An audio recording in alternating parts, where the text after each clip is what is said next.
Homiladorlik vaqtingizda o'ziga borganingizda homila suvi kir ekan, homila suvi xira ekan deb boshingizdan og'ritishganmi?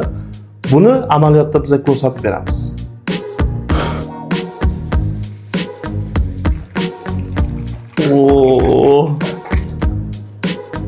Buni endi UZI qilamiz.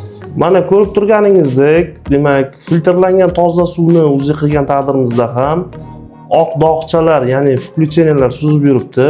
Bu norma hisoblanadi. Homiladorlarda ham xuddi shunaqa включенияларni ko'rganda UZIchilar, demak, suv xira bo'lgan yoki kir suv deb yozib berishadi va shifokorlar bunga antibiotiklar bilan davolashadi.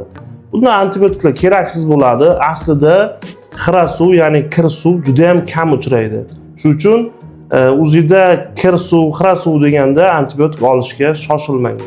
Shunaqangi foydali ma'lumotlar uchun bizga obuna bo'lishni esdan chiqarmang.